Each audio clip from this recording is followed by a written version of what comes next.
So here we are, I'm Jeff Schwartz, and we're here at the 2018 Chicago International Motorcycle Show. As everyone knows, I love fast stuff, whether it's two-wheeled or four-wheeled, and here we are with the Aprilia display. I've got one of these sitting in my garage at home, the RSV4 Factory Edition Tuono 1100. The latest thing they've got here is the RSV4 RF. This deal here is racetrack ready. It's got 201 horsepower, and you can do data acquisition and tuning with your smartphone. That's pretty trick. It's got really lightweight wheels on it, aluminum chassis. It's a V4. The exhaust note on this thing is pure sex. So what we got here is a customized Moto Guzzi V9 Sport. A lot of handmade aluminum things on here, gas tank and so forth. The one thing I like about Moto Guzzis is they have a large V-twin engine, horizontal cylinders, and it looks like they took a giant engine and then built a motorcycle around it. Kind of the same thing with the Boxer twin BMWs, but you know, very basic element and kind of cool. So this is a Triumph Thruxton, essentially kind of a basic old style motorcycle. However, this thing has loads of technology buried inside of it. It's got a 1200cc engine with counterbalancers, and it is so smooth, yet it's got kind of a traditional sounding exhaust note. There's also a quarter fairing available from Triumph that wraps around here, has the round traditional headlight, looks very much like an old road racer, like a 900 SS Ducati from the 70s. But this thing, when you turn the traction control off, it wheelies like a dirt bike. Some of the bikes, I judge the fun factor by how easy they wheelie, and this one is a wheelie monster. Weighs about 450 pounds, got radial mount Brembos, Showa big piston forks, Olin shock. Just a really fun motorcycle in a basic package.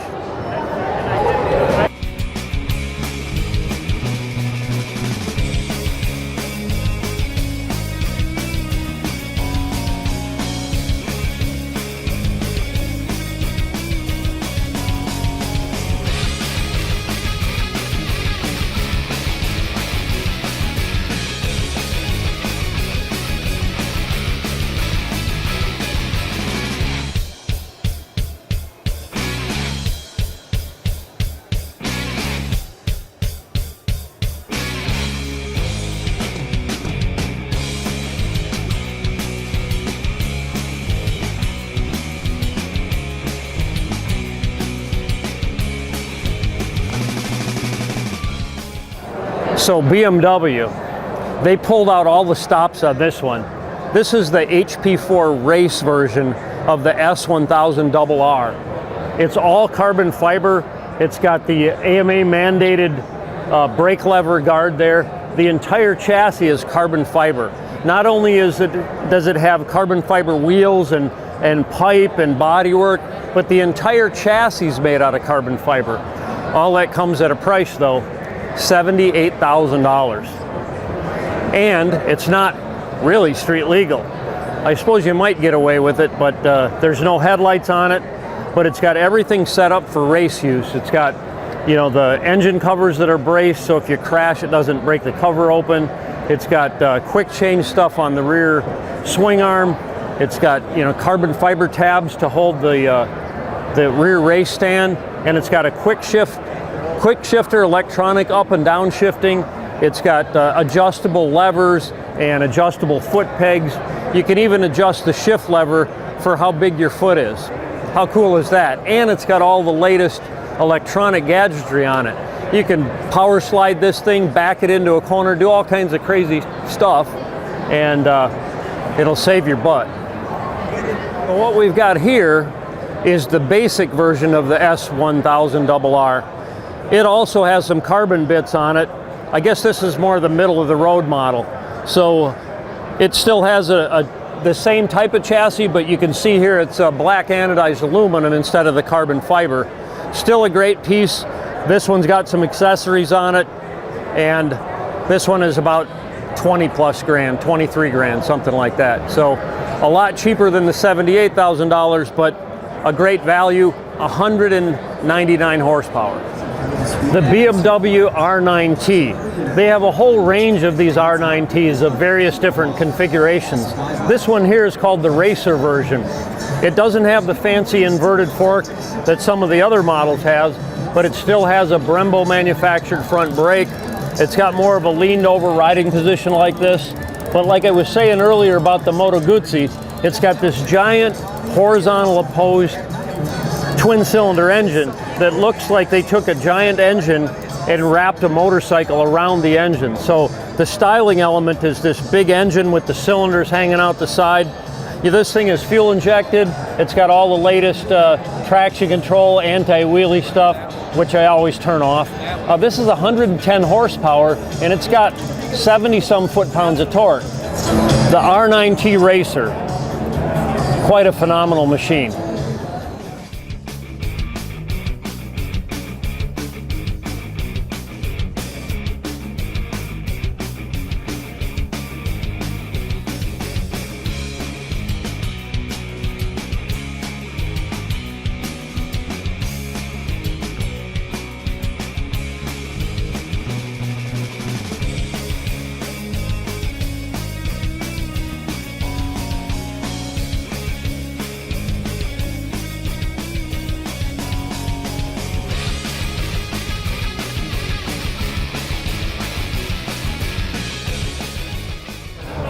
So what we've got here is Honda's CBR 1000RR, and basically this is the homologation special that they're racing in superbike races all over the world, particularly the World Championship in World Superbike.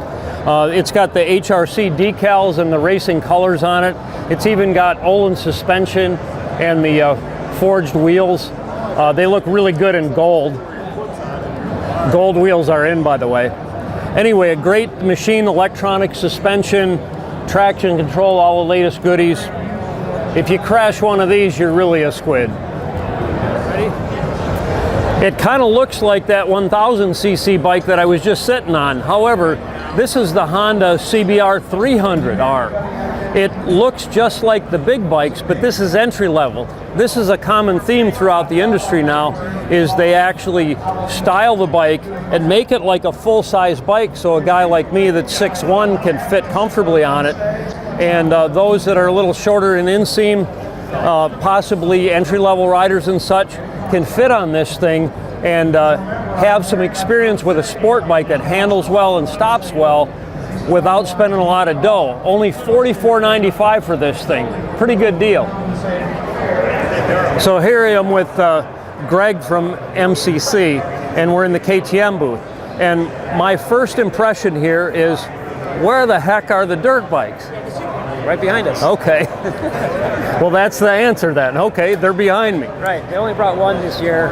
KTM's getting more into the street bike market now, so they want to showcase their street bikes a little bit more than the dirt bikes, because everybody knows KTM dirt bikes. At least most people do now with the Supercross going on. So now they want to show off their street bikes. So they don't have any problem at all selling dirt bikes because they're kind of world class, right? Right. So now, because they're winning most of the races now, off-road races, they win. They want to showcase this a little bit more and show people. A lot of people don't know what KTM is. They've never heard of it before. And the first person in our booth was asking us where KTM was made. So okay. Well, another way that they're marketing their stuff is by MotoGP racing, right? Correct. So they've got a MotoGP team that's pretty much full-blown, you know, the top of the line GP class now, right? So I think that's kind of where their direction is they're going. They're more marketing more for the street bike for guys with the MotoGP, with the street bikes now that they've come out with. Yeah, that's the direction they're going. So you're also a Ducati dealer, and you've been one for how many years? 33 years. How many? 33. 33 years. 33 years. So I'm a big Ducati fan, and obviously I've bought a handful from you. Yes. So where the heck is Ducati? Well, that's a good question. So they decided to downsize a little bit from the shows and go to the smaller venues, like the little tiny venue that you came to that one the other night. Right. So that's what they're doing. They're downsizing. They're doing little shows now. So my advice to Ducati, I loved that smaller, intimate event you had about a month ago. However, you still got to show up for IMS, okay? You have to be here. You don't show up, people think you're out of business or you don't really care about them. So a lot of people come here to see the Ducatis. I see a guy right over there wearing a Ducati race team shirt. There's a lot of Ducati shirts floating around. Yeah. Right, so next year, it's okay to downsize your booth, but you got to show up here. And by the way, I love that other event too. But you know, scale this down and do the other event, that makes sense. But to not show up here, that's a disappointment. I have to agree. Maybe just do the 4 big markets. Do LA, New York, Chicago, Texas. Exactly. That'd be my advice. Right. All right. You listening? All right. Thanks. So this is the lonely little KTM dirt bike, the EXC. It's got lights and tail light, and it's street legal. You can wheelie this thing down the road with the 40-some horsepower that it makes. Great bike, but come on, KTM, only one for me to sit on and see which one fits me best? Come on.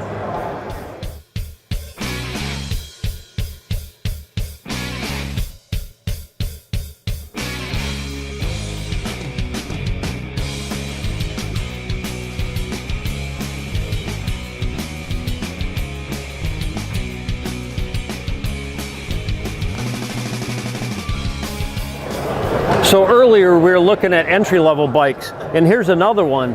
Kawasaki really upped the ante by punching this out to 400 cc's. Same type of look as their bigger sport bikes, but in a 400 cc package. Pretty cool bike.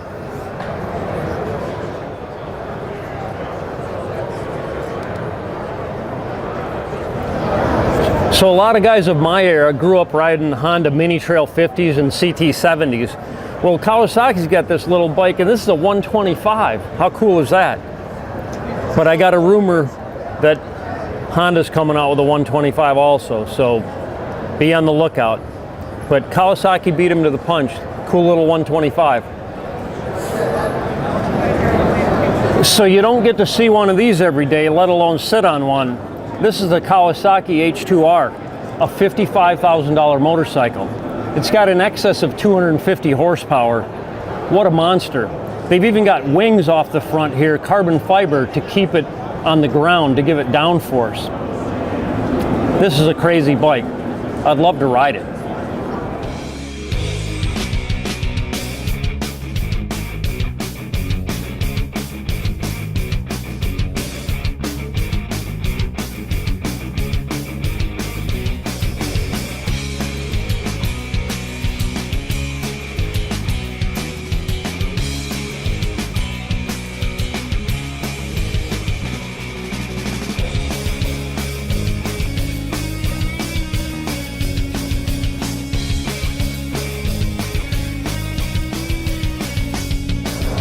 In the background here, we got the Kawasaki Z1 from 1973.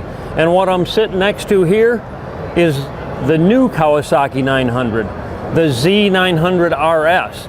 This one's a modern version of the bike back there. It's got liquid cooling, radiator up here, a cool looking engine with some fins on it to kind of look like the old one. And it's even got a replica paint job with kind of this root beer color.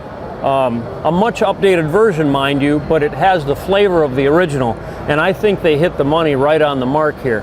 I've seen this bike in some of the Japanese forums. They've introduced it in Japan, I believe, last year, and the guys are customizing them and making them look like super bikes of the 80s. So super bikes meaning bikes that raced in the 80s. So it's really a great platform for modifications and another retro themed bike.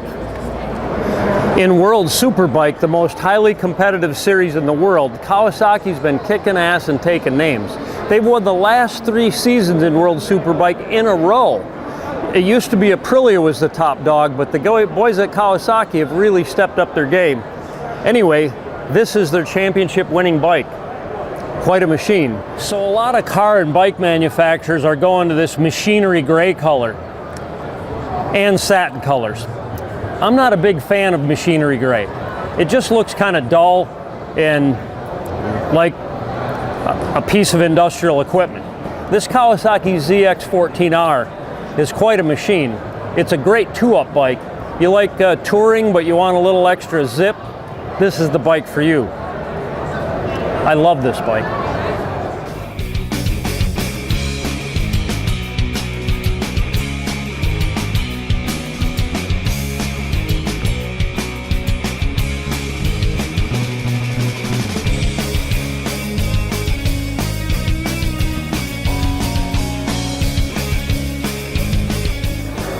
So everybody wants to get in on this scrambler thing, okay? Triumph, I think, was the first one to come out with the scrambler, and then Ducati come out with the scrambler, and here we have a Suzuki scrambler. Essentially, it's that SV 650 bike that's just an awesome, fun bike to ride. It's a V-twin, it's got 4 valves per cylinder, very lightweight, entry level, but it's a 650 V-twin, so it's got a lot more torque than the little 300 and 400s that we looked at earlier. Anyway, they're trying to have a scrambler version, put some knobby tires, fender braces, and you know, a number plate maybe to give it a little dirt track look. It's a gallant effort, but the SV 650 is a great bike. Let's just do a little updating to it.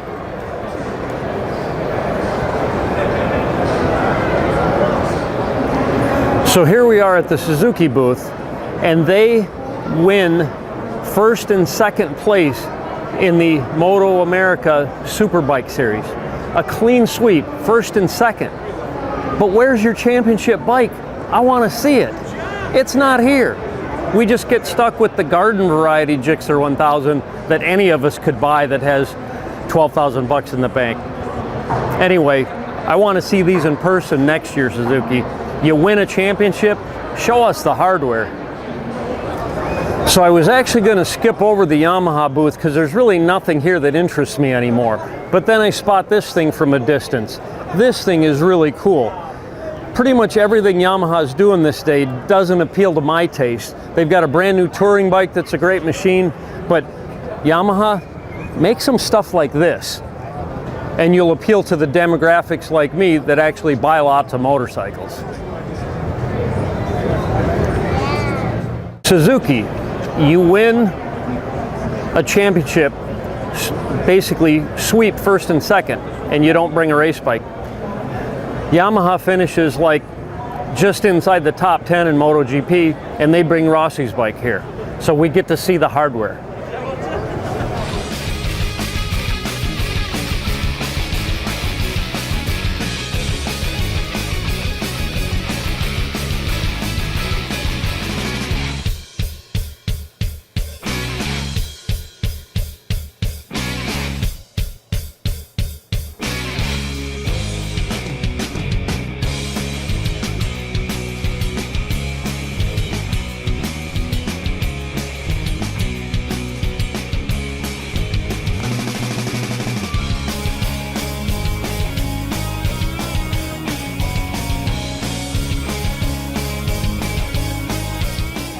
So in here we got a bunch of classic bikes. Unfortunately, not a single vintage motocrosser that I can see. But this bike here is a 50 BSA 500. And what stopped me in my tracks is it says presented by John Young. Well, John Young is a famous racer from this area that won the AMA Scrambles Championship. And he was so successful at it that BSA actually put his name on the gas tanks of the bike sold the following year here in the United States. So anyway, he restores cars in the Barrington area. A great guy, John Young, and this is his bike, 1950 BSA 500.